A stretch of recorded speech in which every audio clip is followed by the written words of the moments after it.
All right, the dream has three parts. First part, well, if I have a name for this dream, let's call it the wonderful matchmaker. The wonderful matchmaker. First part, somehow or other, some distant magical matchmaker informs me that he has found me a match. By the way, this is not the fiddler on the roof. Different story. So I'm very happy to hear that he says that, and I'm optimistic. Looking forward to my match. Then the second part of the dream, actually most of the time of the dream, involves a younger, somehow or other, I sense she's Oriental, whatever that means, I don't know exactly, but somehow she's not Occidental, shall we say. If I'm Occidental, then somehow she's Oriental. And it turns out that I somehow know that she also wants a match.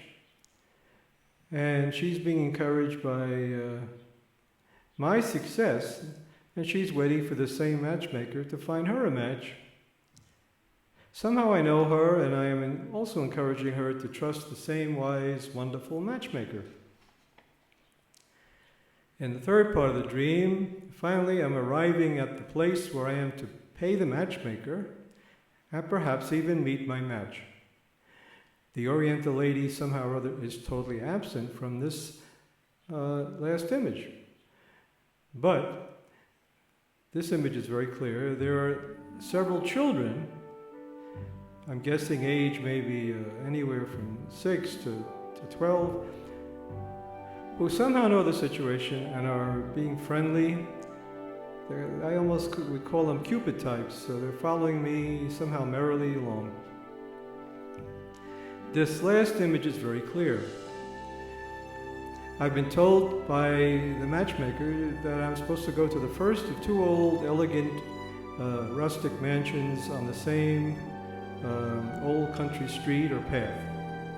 Each mansion has in front of it a very large, well, I discover when I get there that each mansion has in front of it a very large wooden bucket, which makes no sense at all, of course, but somehow I know I'm supposed to put the money there.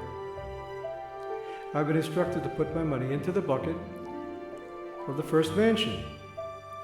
I suppose maybe the second bucket is for the other lady, I don't know. The scene is somehow very lush and beautiful and reminding me of a rustic village in some impressionistic painting of southern France, perhaps by Monet, Van Gogh, Degas.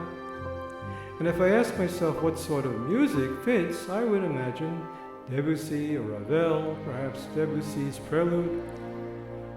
My emotional state is overall very positive, hopeful, though not without some anxiety, that things might not work out. I wake up just as I arrive at this first mansion, with the children not far behind, frolicking and also encouraging me somehow wisely. If I ask myself who this matchmaker might be, this wonderful matchmaker, I go back and forth between a vague image of an old man with a beard, or somehow a young man without a beard. It is not clear at all when I will meet the woman. As far as my age go, I could be my present age, which is 70, as of yesterday, or perhaps younger. I could be even, I really don't know what age I am. I have no idea, and also I have no idea who the woman is, and I don't even know any details about her. But I somehow sense she is not the younger woman that is also looking for a match. And that doesn't seem to bother me at all. That's what I know about this dream. So how do I start working on this dream? How do I start working on this dream? It seems like the main character that's moving the whole thing forward is this matchmaker. Well, of course, I must have a motivation for a match, and that other lady must have a motivation for a match, but aside from that, there's this magical, somehow wonderful, reminds me of the Wizard of Oz, but it's not the Wizard of Oz show either. So, maybe I'll just talk to this matchmaker and see what I can discover, or what I project. For, you know, in Gestalt work, it's all projections. It's all illusions. The whole process is first of all creating a world of illusionary projections here, and then by penetrating, negating all those negations of the original state of purity, then we get to a series of voids, and each void opens up another way to peel away another layer of illusions, and Ein Sof. And it's endless, but in the process of peeling away the illusions, we usually learn a lot, and we get a sense of direction and where we might be going in our life with the existential message of this particular dream. Okay, that's all background. So anyway, the matchmaker.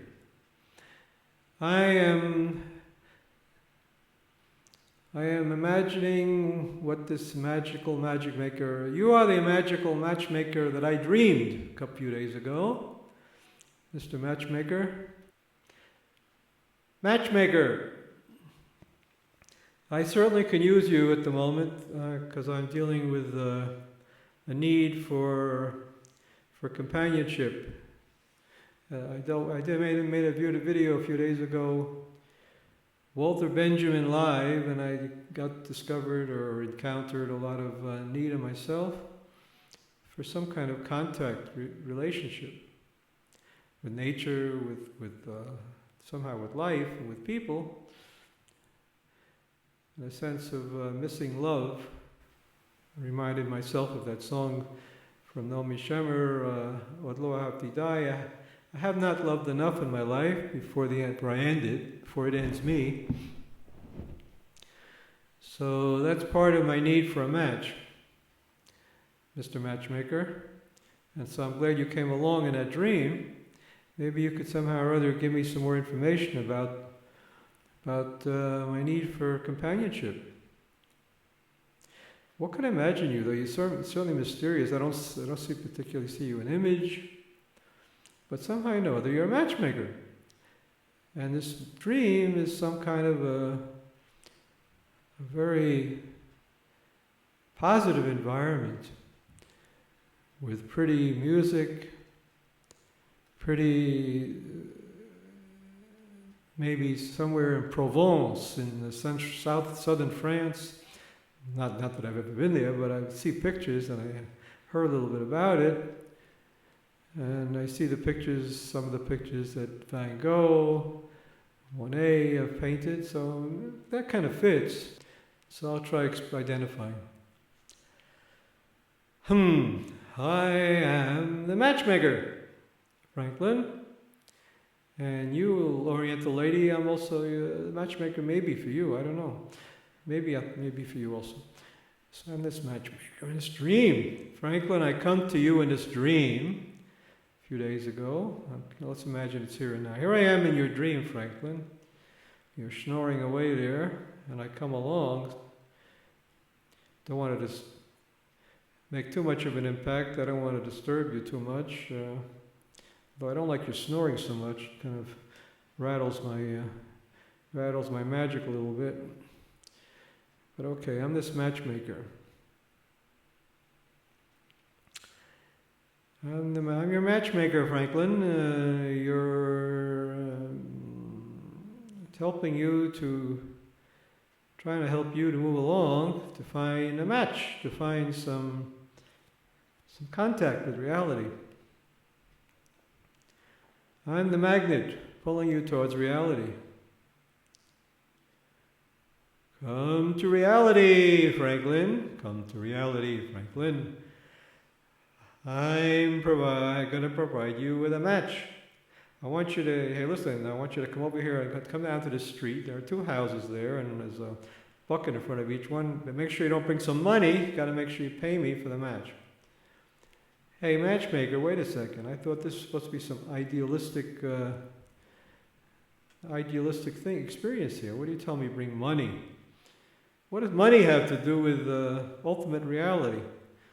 Franklin, money makes the world go round. What do you got paid? What do you got to get paid for if you're such a magical creature out there? You don't need money. Well, I got overhead also, I got I got to eat manna or something or other to keep me going here, but that comes. I don't know. Frankly, I don't know what I need money for, but the dream says I need money. After all, I'm just another character in this dream like you are. I'm not the dream. I'm not the dreamer. I'm not the overall force of the dream. I'm just a character in the dream. I'm just another character in the dream, but I'm the matchmaker. All right, well, now we've gotten even more mysterious. If you're not the matchmaker, if you're the matchmaker, but you're not the dream itself, the overall message of the dream, bringing me to reality, and if you want money, maybe you're not an ideal matchmaker. And besides, why a house? What do you want me to do with this house it's a lovely house that you picked here in somewhere in southern France here. I like looks very pretty and everything. And hey, these kids that are coming behind me, they're nice also. The whole thing, you set it up very. You choreographed, directed this whole scene very well, matchmaker. But the thing is, you want money. Well, how much you want? I don't know. Well, what comes to mind, frankly, is I'll take all you got. Well, I don't got that much.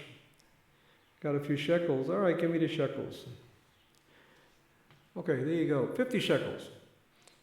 50 shekels. That's about $12. All right, here you go. Thanks for the money. Drop in the bucket. It's just a drop in the bucket, but it's something.